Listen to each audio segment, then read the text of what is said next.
What's up, y'all? Welcome back to Dolphins Daily, your daily dose of Dolphins content with your boy Chris Kane. Let's talk about the Dolphins. We're gonna start talking about the game 2 standouts. Now, game 1, y'all know Quinn Ewers. That wasn't it, Quinn. That wasn't it. And we had to call it out because y'all know I've been very much in the Quinn Ewers camp because I am in the anti Zach Wilson camp. That's just where I've been. I've been 10 toes about that. But I'm not even like anti Zach Wilson. I just don't necessarily want to see him play. Okay, let's put it that way. I'm not the biggest Quinn Ewers guy, but he was recruited by Ohio State. He went to Texas.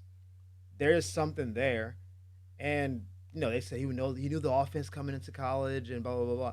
There's a lot of hype around Quinn Ewers, and in game 1 he looked like a seventh round pick. Like he looked like that guy shouldn't be on the field. But game 2 he bounced back. So when you bounce back, you get a little bit of love. 11 to 17, 116 yards, 2 touchdowns, 3 touchdown drives led by the team, or 3 scoring drives. That's all you can ask for. My only want for Quinn is to play well enough that him and Zach Wilson are in competition for the backup. That's literally my only thing. I don't think Quinn's our long-term starter. I don't think Zach is. What I want from Quinn Ewers is, hey, you should be pushing for the backup spot. That's it. And if he's not doing that, then he probably shouldn't be on the team. Like, not really. But if he's doing that and him and Zach are vying for it, because Zach's on a 1 year deal. I don't. I mean, if Zach balls out, which means that Tua's hurt and Zach is playing, then Zach probably won't be our quarterback for next year. He'll go somewhere where he can start possibly, which means that Quinn will then become our backup quarterback. So I need him this year to be playing like, hey, I'm playing for the backup job. I should be in Miami for the next 3 to 4 years. That's where I want him to play. The fact that he bounced back so well from game 1, love to see that. I thought he led the team well. He's playing against third and fourth stringers. A lot of those guys won't make NFL rosters, but whatever. You play against the competition in front of you. He did his job. Get some love there. I thought Zach Wilson was solid. I mean, I'm not the biggest fan, but he didn't do anything to lose his job. And I think he was better this week than last week, which is a good sign because we want all of our quarterbacks to be good. They're all on the same team, so obviously we're rooting for them. But I thought Zach was solid, a little inconsistent. He should have had a touchdown throw earlier in the game and just missed the throw. But overall, led the offense well, led the scoring drive, didn't turn it over, which watch out for the turnovers. So I think both quarterbacks showed themselves well, and especially how practice one of joint practices went versus how the actual game went. There's a big change between the worst practice of all time and winning the preseason game. Like it's a big jump there. But we got to shout out Theo Weiss Jr. though, because he going into this game was maybe wide receiver 7, if we're being reasonable. Maybe him and Taj Washington are going for that last position, and he showed out. 6 catches, 80 yards, 2 tutties. I don't know if he's going to make the active roster because we typically keep 6 receivers, and we know the top 4 are locked in. Um, I don't know. I mean, Taj has been playing well too. That's the thing. It's could we keep a 7th receiver and keep both of them on the roster? Possibly. It does seem like it's going to be Taj or Theo for the last receiver spot. Uh, that's that will probably be determined in the third preseason game, I imagine, because they both have played well. They both have shown like electricity. They both have gelled with the offense as well. I would really hate to have to like demote one to the practice squad because it feels like you've done so well to get to this point, and now, sorry, odd man out because we happen to be a team that of all the positions on our team, we're super loaded at wide receiver, but there's so many talented receivers in the league that there's no if Theo like listen Theo didn't ball out in game 1, but in game 2, if he does this next week, it's really difficult to be like, hey, I know you over 2 games gave us 3 touchdowns and 150 yards, but nah, like that's a weird. It's gonna be hard to tell no. So shout out to you for going out and balling. Also helped greatly by the fact that we didn't play our top receivers, right? So when you get a chance in the preseason, there's this conversation that people have that the games don't matter and the games matter a lot. I don't reconcile the duality of that. What I think it typically means is if you do well and I like you, then it matters. If you do poorly and I don't like you, then like it's one of those situations where how do you feel about the player? What we know objectively is that the preseason really determines who rounds out the roster. We know going into the preseason who the top probably 40 to 45 guys are. And that those last 8 spots are really what's happening. Like who's going to be cornerback 5, wide receiver 6, who's going to be D tackle 5. Like those are the positions that people are really vying for. The starters who came from last year are going to be the starters. So the top 22, we know them. And then all their backups basically is like the top 44. That last little 9, we what are y'all doing? So the games obviously matter. It just depends on, how you see it basically. So for these guys, the Theos, the like Cam Smith, which we'll get into later on, this is everything because you have one bad game. We only have 3 preseason games, right? So it's not like you have a large sample size of games to show out in. And if you are bad, good, and then you don't play in the third game, then it's like, what is that? If you're solid, good, good, because Taj has been good in both games. So that's why I think Taj may have the edge because he played well with the starters and he played well with the backups. So it shows it's not just a Tua connection. You're good with Zach and Quinn as well. That's tough because Theo game one didn't get the looks. That's why you're like, who's balling. But if third game Theo goes out and just like gods, because I don't expect any starter to play, then it's like, what do you do? Good problem to have. It's a good problem to have too many guys at a certain skill position. We have the uh, surplus, exact opposite surplus in the secondary, but we take what we can get. I think these people showed out. Give them love. We're not doing a low light episode today, so I'm not going to tell you who didn't play well, but there were a few people who really did not show themselves well, and we'll get into that a little bit later. I love to do shows where we don't talk about injuries, but it's the Miami Dolphins, and so we got to talk about injuries. I didn't even get to Ethan Bonner on this list because he's not a big enough name to, I guess, get a topic on this. But Ethan Bonner, one of my starting corners, or at least in this game he was, also left the game with a lower leg injury. Don't know how bad it was. Hopefully, it's not a long term thing. He was actually playing well. He's kind of positioned himself to be a starting corner, and then he got hurt. So, but it's not about him. This is about RB1 Devon Achane, which is like outside of Tyreek and Tua, that's the guy. Devon is the guy. He's the most solid at his position. He played every game last year. He's got the right temperament. He's arguably the most explosive. And now he's out day to day or a few weeks with a soft tissue injury. I don't know what that means. Like, I know what the words mean, but that's vague. That's vague in a way that makes me a little bit uneasy. Like, if you told me, hey, Devon's out, it's not a big deal, but we're going to keep him out for just for game one of the season. He knows the offense perfectly. He's RB1. He's a little bit smaller. We want to keep him healthy. I'm fine with that. When you say we don't really know the severity of injuries, we need to reevaluate. It could be tomorrow. It could be day to day. It could be 2 weeks. It could be one. Like, what we're hearing is that he will be ready for game one, while also hearing we don't know exactly what the nature of the injury is. And I don't like what that it sounds like. So you don't know what it is, but it's not super serious, is what you're trying to tell me. But what is it? Because soft tissue is a little bit more nebulous. Like, soft tissue injuries can be like a feel thing. You don't have a muscle tear, you don't have like a broken bone, but it's just strained or it's just uncomfortable.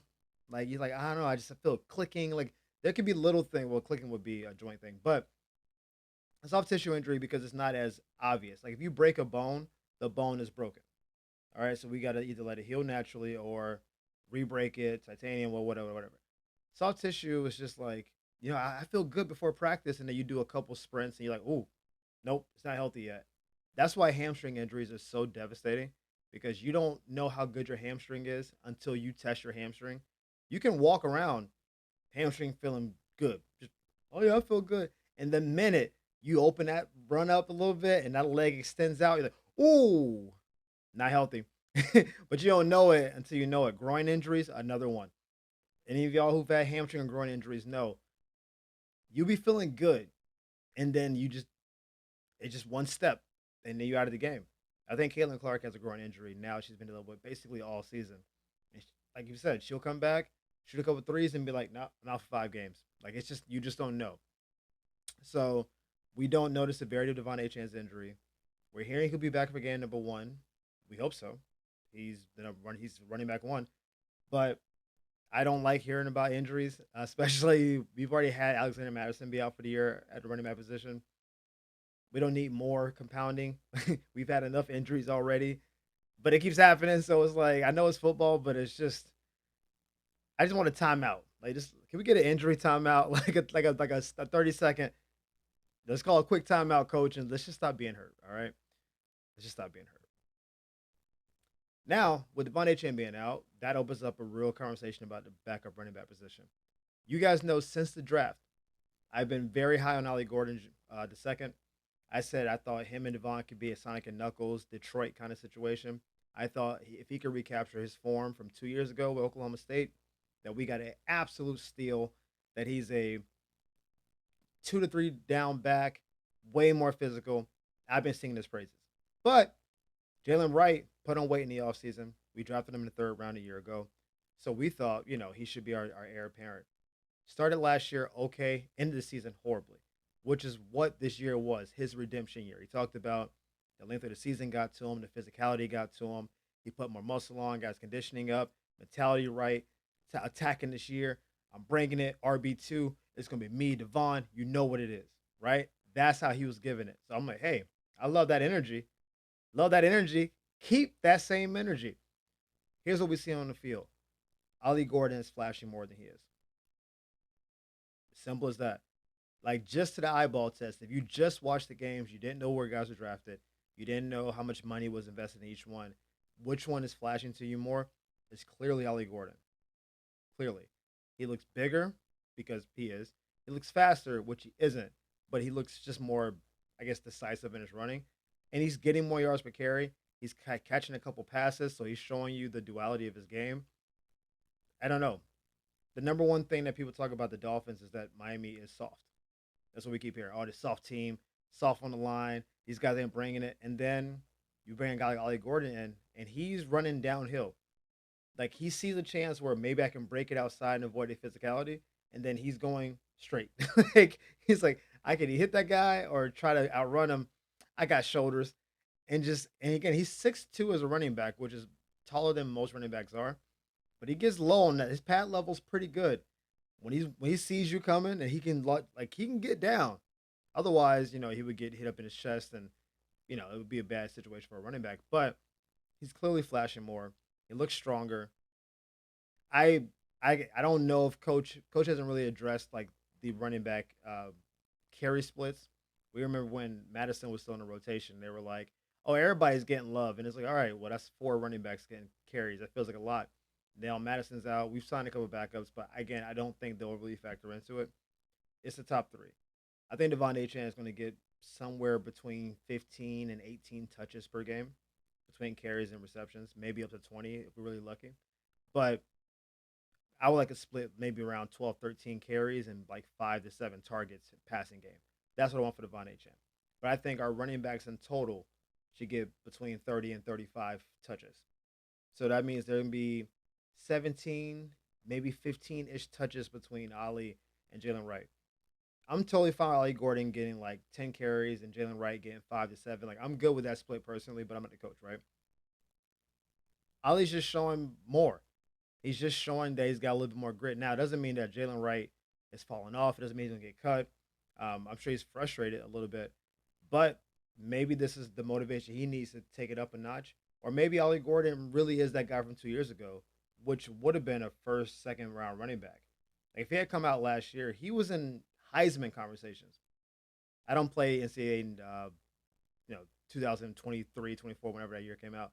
But I think he was a 95, 96 ranked running back, which was the highest ranked running back across the board. Like, he was the number one running back in the country.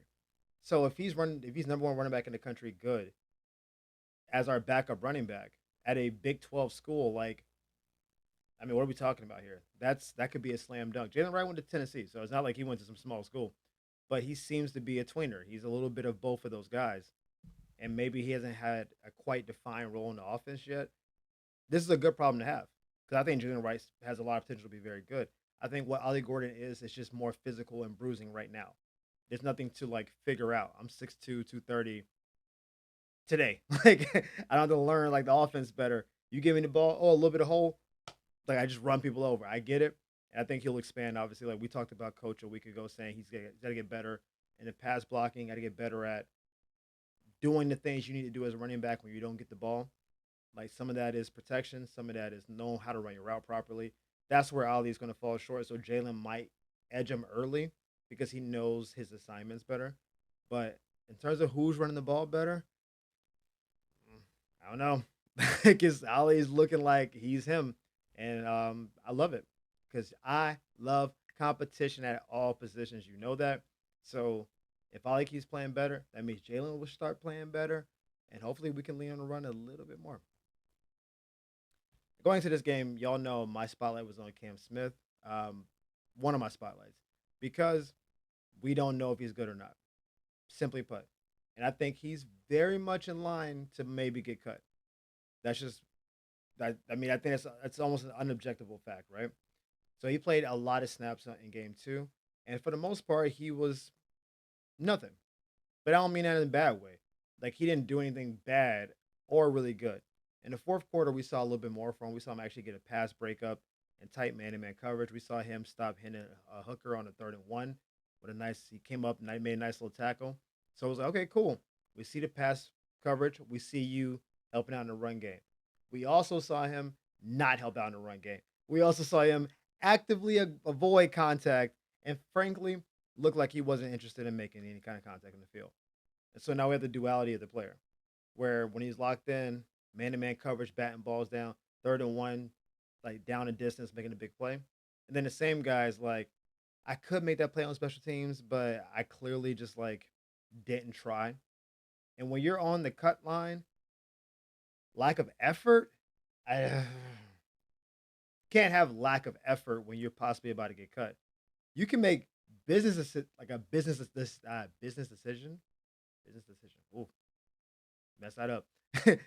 like Dion back in the Dion would like sometimes let a player run past him and then like jump on his back and make a tackle. It's like I'm not gonna put my face in front of a 220-pound running back, but I will like you know grab your leg or try. I'll make an effort a different ways. And some cornerbacks are like, hey, shoulder to thigh, like I got it right. Like, but you can't not try. That's the thing. You can't. It can't look like you're mailing it in. You can make the wrong read. That's the thing where a double move, you can buy on a double move crazy and be like, oh, I thought I could jump around and get a pick, and then you get hit with double move. That's not good. You gave up a long play. But at least we know the effort was going toward making a play. When you don't try, it looks like either you were tired, which conditioning might be an issue, or literally you just were like, somebody else got it. I am a big effort guy in all sports. And my favorite basketball player for years has been Russell Westbrook because not because he's the most skilled player. It's just he doesn't cheat me in effort. And if I could be a basketball player or a football player, it's effort. I'm trying hard. That's why I want my DBs to be involved in a running game because to me, a lot of that is effort. You're going against a wide receiver in a block 1-on-1 who's either around your size or only a little bit bigger than you. You're not going against an offensive lineman trying to make a tackle. I don't expect you to be on a D line at 200 pounds going against Trent Williams. Like, I can go make a tackle. Like, be for real. But if you're going against a receiver that's 6'1", 210, and you're 5'10", 200 as a cornerback, all I gotta do is get you off of me, and I can go make it. Like that's that's why I want you involved there. And when I see DBs who don't tackle, to me, a lot of it is they don't want to tackle. It isn't I'm incapable of doing it. It isn't I'm too small. Like yes, there are a couple receivers in this league that are just giants, like 6'5", 230, 240. That if they put their hands on you, hey, like if Keon Coleman is blocking you when we play Buffalo, and you're like Kendall Sherfield, like you may not be able to get off that block. I get it. You can, try to push him back a little bit. You may not be able to get off him. He's a big guy. I get that. But a lot of times you got Amon-Ra St. Brown blocking you, and you're just like, oh man, I can't get involved in the tackle. You're not trying that hard. You're not trying hard enough. At the very least, like force it back inside. Like at least get to the outside of the receiver and like make the running back come inside. At least do that. So I don't like the lack of effort from Cam. I don't think this game showed either way, cut or not cut, especially with Ethan Bonner getting hurt, which is why I brought that up earlier because Ethan Bonner was playing very well and then obviously he just got hurt. So now we have essentially one less person in the secondary. We don't know how bad Ethan is. He might just be day to day. Who knows? But if he's hurt for any extended time, that might just give Cam even more chance to prove himself. He's had a couple years. He's had time. He just hasn't fully materialized. So I left unimpressed and still wanting more, frankly. But hopefully he has a chance to do it, and we will see in the third game. I imagine he will get a lion's share of the carries, not carries, the plays, and hopefully he goes out there and shows something. Because if he doesn't, you hate to see it. But as always, guys, thank you for tuning in to the Dolphins Daily. We appreciate the love and support. Thank y'all for the likes and subscribes. I'll see you next time on Dolphins Daily. Peace.